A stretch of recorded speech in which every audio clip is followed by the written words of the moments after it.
Most people making aloe vera juice at home are doing it wrong, and they have no idea their daily healthy habit is quietly damaging their gut.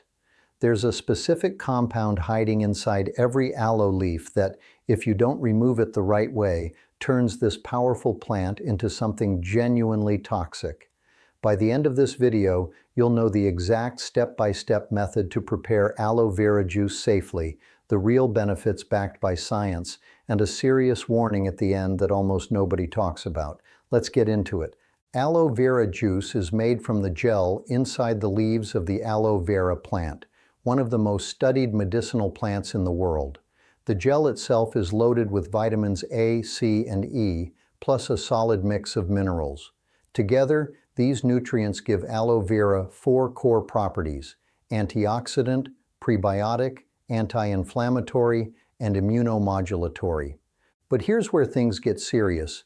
Just under the green skin of the leaf sits a yellow, sticky substance called latex, and that latex contains a compound called aloin. Aloin has a strong laxative effect, and intake above just 10 milligrams per day can become toxic, causing diarrhea and intense abdominal pain.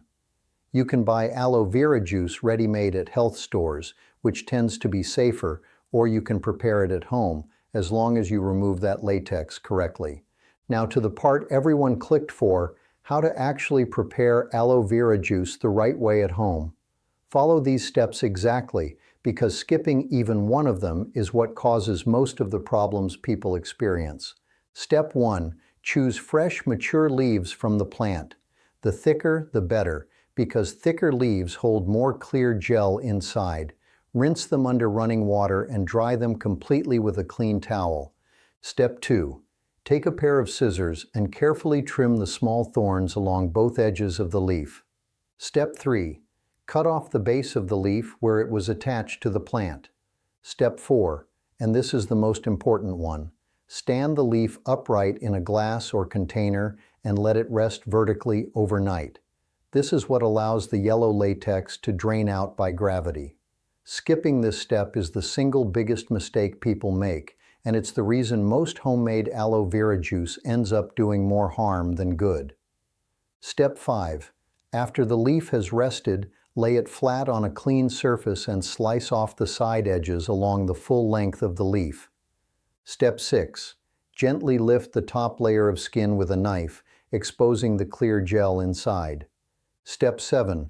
Use a spoon to scoop out only the transparent clear gel. If you see any green or yellow streaks, throw those parts away. You want pure, clean gel only. Step 8. Add about 100 grams of gel, roughly 1 heaping tablespoon, to a blender along with 1 liter of water. Optional, you can add 1 tablespoon of honey for flavor, as long as you're not diabetic and you don't do it every day. A squeeze of lemon or orange also works beautifully to balance the taste. Blend everything together and that's it. Knowing how to make it is only half the equation. How you drink it matters just as much. The maximum safe amount is 300 milliliters per day, and I really mean maximum. Drinking more does not give you more benefits. It just increases the risk of irritation and side effects. Never drink aloe vera juice on an empty stomach. The 2 best windows are with breakfast or in the late afternoon, around 6 in the evening. And one more thing, consistency matters far more than quantity. A moderate amount taken regularly, in cycles, will always do more for your body than chugging a large glass every single day. Now, before I get into the 8 benefits, I have to share something important with you. Aloe vera is incredible. But if your real struggle is chronic bloating, sluggish digestion, or feeling like food just sits in your gut for days, there's something even more powerful you need to know about. Recently, I came across a strange 8,000-year-old underwater plant that's been quietly used by over 3 billion people to flush out years of built-up waste clogging the intestines, sometimes up to 10 pounds of it, and restart proper digestion in just a few days. No restrictive diets, no expensive probiotics, no medications. Just point your phone's camera at the QR code on the screen right now to watch the full breakdown, or click the link pinned at the top of the comments. Trust me, You'll want to see this before you finish the video. All right, now back to aloe vera and the 8 real science-backed benefits you get when you prepare it the right way. First, it helps relieve constipation and balance your gut flora. The tiny amount of aloe left after proper preparation gently stimulates intestinal movement, while the prebiotic compounds feed the good bacteria in your gut. The result? Smoother digestion and less trapped gas, causing that uncomfortable bloated feeling. Second, it helps with gastritis, reflux, and heartburn.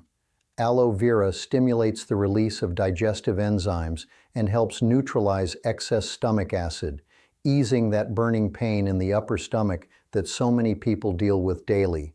Third, it supports healthy blood sugar levels.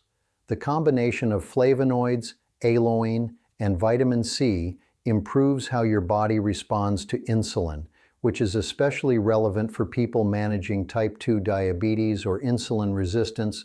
Fourth, it helps lower cholesterol and triglycerides. The antioxidants in aloe vera prevent the oxidation of fat cells in your bloodstream, which reduces your long-term risk of atherosclerosis, heart attack, and stroke. Fifth, it strengthens your immune system. The mix of vitamin C, flavonoids, and tannins works together to support your body's defense cells and help you fight off infections more efficiently. Sixth, it improves the health of your skin and hair. The vitamins A, C, and E, combined with key minerals, hydrate from the inside out and bring back that natural glow. Seventh, it stimulates type 1 collagen production. That means better skin elasticity, more shine in your hair, and a real fighting chance against premature aging, wrinkles, and free radical damage. And eighth, it has antiviral, antibacterial, and antiseptic properties. This makes aloe vera useful in supporting recovery from skin infections, burns, and even fungal conditions like candidiasis. It won't replace medical treatment, but it can absolutely support it. As powerful as aloe vera juice is, it's not for everyone, and this part is critical. Pregnant women should never drink it. Women who are breastfeeding should never drink it either. And children under 14 should avoid it completely. There are simply not enough safety studies in these groups, and the risks are real.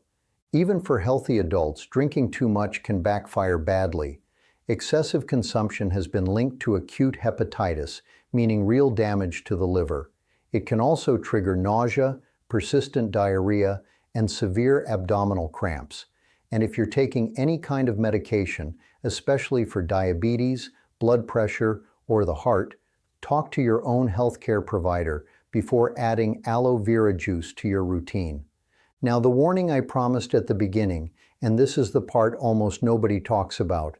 When the latex isn't properly drained from the leaf, the juice ends up loaded with compounds called anthraquinones.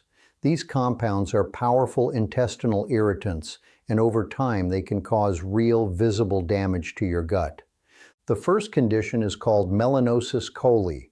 With chronic exposure to these irritants, the lining of your intestines slowly changes color, going from a healthy bright pink to a dark, almost black tone. It looks exactly like what it is, a gut that's been chemically irritated day after day. The second condition is even more concerning. It's called cathartic colon, and it happens when the natural pouches of your large intestine, called haustrations, are slowly destroyed. When that happens, your intestine loses its ability to move waste forward efficiently toward the rectum. In other words, a badly prepared aloe vera juice acts exactly like a chronic irritant laxative. That's why draining the latex overnight is non-negotiable. Aloe vera juice can be genuinely powerful, but only when it's prepared correctly and consumed in moderation. Remember the 3 non-negotiables. Drain the latex overnight, use only the clear gel, and never go above 300 milliliters per day. Natural remedies deserve the same respect you'd give any medicine, because used the right way, they heal, and used the wrong way, they harm.